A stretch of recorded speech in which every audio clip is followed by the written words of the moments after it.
EU-China trade frictions spill into open confrontation at Beijing conference. A high-level conference on EU-China relations in Beijing on May 12 descended into unusually sharp exchanges, underscoring mounting tensions over trade imbalances, market access, and industrial policy. The second conference on EU-China relations brought together officials, diplomats, and economists for discussions that quickly turned combative. According to Hong Kong's pro-China newspaper South China Morning Post, disagreements over Europe's trade deficit with China and accusations of protectionism dominated the meeting. The tone escalated during a panel titled EU-China Trade Relations, Partnership or Sinking Ship, where participants openly challenged each other's interpretations of the economic relationship. European speakers accused Beijing of ignoring long-standing concerns in Europe over what they described as an increasingly unbalanced trade relationship. Chinese participants, in turn, accused the EU of adopting protectionist policies and attempting to decouple from China. Jens Eskelund, president of the EU Chamber of Commerce in China, sharply criticized Beijing's position, arguing that it distorted basic economic realities. He said China was flooding European markets with exports while simultaneously accusing the EU of protectionism. Describing the current trade dynamic, Eskelund said that the relationship is neither a sinking ship nor a partnership, but a 400 long giant container ship loaded with 24K containers going to Europe and coming back almost empty, according to SCMP reporter Finbar Birmingham. The remark drew immediate responses from Chinese academics. Jian Junbo, a researcher at Fudan University's Center for China-EU Relations, said Europe's shift toward decoupling was unfortunate, arguing both sides should work together to fight protectionism. Tensions further escalated after EU ambassador to China Jorge Toledo criticized Chinese media and government responses to the EU's Industrial Accelerator Act, calling it the bloc's first comprehensive industrial strategy. His comments were met with ridicule from a Chinese attendee, who accused him of a very vivid demonstration of bullying. Spanish economist Alicia Garcia Herrero pushed back, saying it was inappropriate to accuse an EU ambassador of bullying at an EU-organized conference. A structural shift in EU-China relations. Two China analysts say the heated exchanges reflect more than diplomatic friction. US-based China current affairs commentator Wang, he told the Epoch Times the confrontational tone reflects continuity in Beijing's diplomatic posture, rather than a temporary flare-up. China's assertive diplomatic style has not changed, he said. It benefits from the system but still takes a hard line against Europe, which the EU is unlikely to accept. Davy Jun Huang, a US-based economist and former columnist for Chinese state media outlet CNTV, told the Epoch Times the confrontation reflects a deeper structural shift in the relationship. This is not an isolated diplomatic dispute, he said. It is the inevitable result of a long-term structural imbalance in EU-China trade. Huang noted that EU policy has shifted from prioritizing economic cooperation to increasingly emphasizing geopolitical risk, industrial security, and technological sovereignty.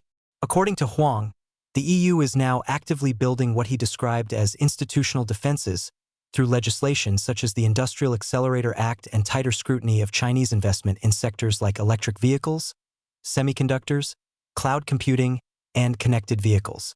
The EU is increasingly using legal tools, tariffs, and quotas to restrict Chinese firms' access to sensitive markets, he said.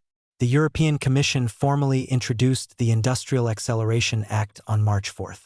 The proposal aims to prioritize EU production, strengthen supply chain resilience, and impose new conditions on foreign investment, including higher barriers to acquisitions and to non-EU firms' participation in public procurement. Huang said the EU no longer views China purely as a trading partner, but increasingly through the lens of industrial security and technological sovereignty. The underlying logic of the relationship is being rebuilt, he said. It is moving from economic complementarity toward comprehensive defensive positioning. He warned that this shift suggests a transition toward a more institutionalized form of economic confrontation.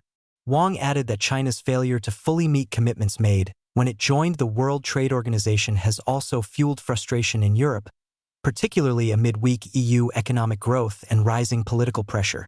Trade imbalances at the center of tensions. At the core of the dispute is Europe's growing trade deficit with China. Wang argued that the imbalance stems from structural differences between the two economies. While the WTO framework was designed around free market principles, he said China operates through strong state support for industry, including subsidies and non-tariff barriers. In practice, every Chinese company has the backing of the Chinese Communist Party, he said. That means a European company is effectively competing against a national system. He added that China's manufacturing expansion, now accounting for more than a third of global output, has created significant competitive pressure on EU industry. Meanwhile, shifting global trade dynamics, including U.S. tariffs on Chinese goods, have redirected exports toward Europe, further intensifying friction. The EU has lodged complaints at the WTO accusing China of engaging in unfair and illegal trade practices. Beijing, however, has responded by accusing the EU of protectionism and taking retaliatory measures. On May 15, China barred cooperation with EU investigations under the bloc's foreign subsidies regulation, affecting firms such as Nuctec, a Chinese airport scanning equipment manufacturer. China has also used its dominance over critical raw materials, including rare earth exports, as leverage in trade disputes. Wang said the freezing of the long-stalled EU-China Comprehensive Investment Agreement reflects a broader strategic miscalculation by Beijing. The CCP has suffered significant losses from the suspension of the deal, he said, but instead of reassessing its approach, it continues to blame the EU. Huang warned that EU-China tensions are likely to deepen further. He said Beijing's long-standing strategy of maintaining strong ties with Europe to offset U.S. tariff pressures has largely failed. Huang pointed to three key drivers behind the deterioration. First, the geopolitical fallout from the Russia-Ukraine war has heightened European security concerns.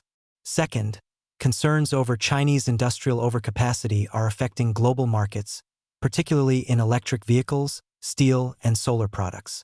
Third, the cumulative effect of economic competition and geopolitical rivalry is transforming trade disputes into broader strategic friction.